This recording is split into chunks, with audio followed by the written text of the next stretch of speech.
శారదే పాహి మాం శంకర రక్ష మాం. శృతిస్మృతిపురాణానామాలయం కరుణాలయం నమామి భగవత్పాద శంకరం లోకశంకరం. శంకర జయంతి ఉత్సవాల్ని శృంగేరి జగద్గురువుల ఆశీస్సులతో అనేక మంది యతీశ్వరుల సంపూర్ణ అనుగ్రహంతో నిర్వహించుకుంటూ ఉన్నాం. అందులో భాగంగా మనకి విశేషమైనటువంటి కార్యక్రమాలు కొన్ని చేయబోతూ ఉన్నాం. ఒక 15 యజ్ఞాలు మనం నిర్వహించుకుంటున్నాం. ఇంకా చెప్పలేనన్ని అనేకమైనటువంటి వైదిక కార్యక్రమాలు అందులో చేసుకుంటున్నాం. ఆ యజ్ఞాల వైశిష్ట్యం ఏమిటి అవన్నీ మీకు చెప్పే ముందు అసలు రకరకాలైనటువంటి లక్షగళార్చనల్ని మనం చేస్తున్నాం. లలితా త్రిశతి భాష్యం మనకు అందించిన వారు ఆదిశంకరులు. కాబట్టి మనం మే 2వ తారీఖు నాడు లలితామ్మవారి యొక్క లక్షగళార్చనని, లలితా సహస్రనామ లక్షగళార్చనని మనం నిర్వహించుకోబోతున్నాం. విశేషంగా మహిళామణులు దీన్ని కోరుకున్నారు. అయితే ఆడ మగ అనేటటువంటి భేదం లేదు. లలితా అమ్మవారి స్తోత్రాన్ని అందరం కలిసి పారాయణం చేసుకుందాం. ఆ అమ్మవారి యొక్క అనుగ్రహానికి పాత్రులమవుదాం. ఇక అందరికీ ఉండేటటువంటి సమస్య ఆర్థికమైనటువంటి సమస్య. ఈ ఆర్థిక సమస్యల్ని ఎలా అధిగమించాలి అంటే శంకరాచార్యులు వారు ఒక పేదరాలి ఇంటికి వెళ్ళి ఆవిడ ఇచ్చినటువంటి ఒక ఎండిపోయిన ఉసిరికాయ తీసుకొని బంగారపు ఉసిరికాయల గుట్టని కురిపించారు కదా. ఏం చేస్తే కురిపించింది లక్ష్మీ అమ్మవారు? కనకధారాస్తవం చేస్తే కురిపించింది. అలాంటి కనకధారాస్తవాన్ని శంకర జయంతి నాడు లక్షగళార్చనగా మనం చేసుకుందాం. ఆ వేదికలో కూర్చున్న వాళ్ళకి, ఆ వేదికలో వచ్చిన వాళ్ళందరికీ కూడా ఆర్థికంగా ఉండేటటువంటి ఇబ్బందులన్నీ దూరమై వాళ్ళు అనుకున్న పనులన్నీ సక్రమంగా నెరవేరాలి అని ప్రార్థిద్దాం. ఈ శంకరాచార్యుల వారి అనుగ్రహం వల్ల లక్ష్మీదేవి అందరినీ కటాక్షిస్తుంది. ఇంట్లో అనుమానం ఏమక్కర్లేదు. భక్తితో వచ్చి కూర్చుందాం, అన్ని ఫలాల్ని మనం పొందుదాం అని చెబుతూ 8వ తారీఖు నాడు చాలా విశేషంగా అందరూ ఎదురు చూస్తున్నారు. మనం ఎన్ని స్తోత్రాలు చదివినా స్తోత్ర రాజము అని ఒక దాన్ని అంటాం. ఆ స్తోత్ర రాజమే సౌందర్యలహరి.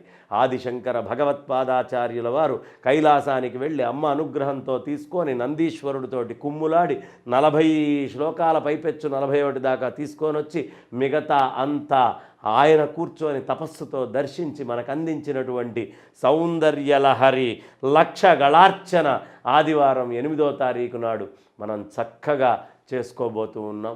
ఈ సౌందర్యలహరి గళార్చనని మనం అందరం కూడా చక్కగా పారాయణ చేసుకుందాం. అన్ని విధాలైనటువంటి శ్రేయస్సుల్ని, అమ్మవారి అనుగ్రహాన్ని పొందుదాము. దీనికోసం చాలామంది ఎదురు చూస్తున్నారు. ఎక్కడెక్కడ ప్రాంతాల నుంచో రావడానికి సంసిద్ధమై అందరూ తెలియపరుస్తున్నారు. ఇక ఆఖరిగా ఈ లక్షగళార్చనల్లో భాగంగా మనం 12వ తారీఖు నాడు విశేషంగా విష్ణు సహస్రనామ లక్షగళార్చన. ఎందుకంటే శంకరాచార్యుల వారికి శివుడు ఎక్కువ, విష్ణువు ఎక్కువ, గణపతి ఎక్కువ, సూర్యుడు ఎక్కువ, సుబ్రహ్మణ్య స్వామి ఎక్కువ. ఈ కుమ్ములాటలు లేవండి.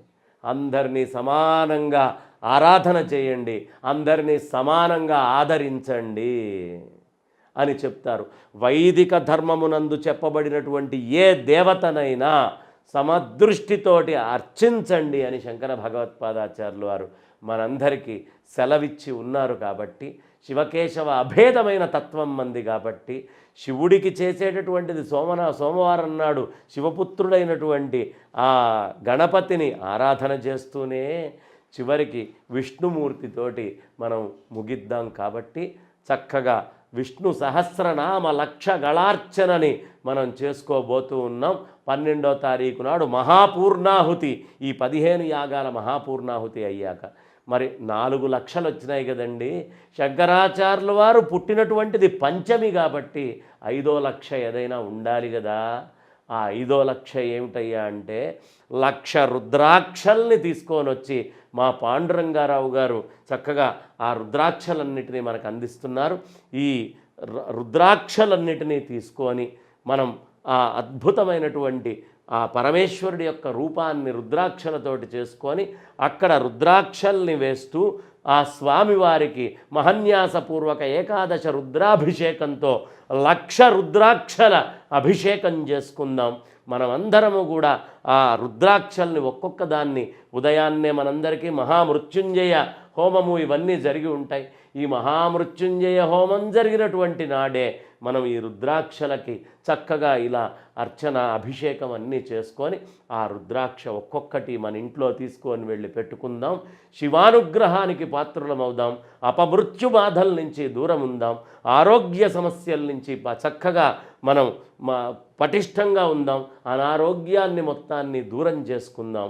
అందరం కలిసి ఆ 1,00,000 రుద్రాక్ష శివార్చన చేసుకుందాం అని తెలియపరుస్తూ ఈ 1,00,000 సమన్వితంగా జరిగేటటువంటి కార్యక్రమాల్లో విశేషంగా పాల్గొందాం. జగద్గురువుల యొక్క అనుగ్రహానికి పాత్రులమవుదాం. భక్తివన్ తెలుగు ఛానల్స్లో ప్రత్యక్ష ప్రసారంలో ఇవన్నీ వీక్షిద్దాం. ఈ అందరి దేవతల యొక్క అనుగ్రహానికి పాత్రులమవుదాం. జగద్గురువుల్ని ఆరాధిద్దాం. జగత్తుని జయిద్దాం.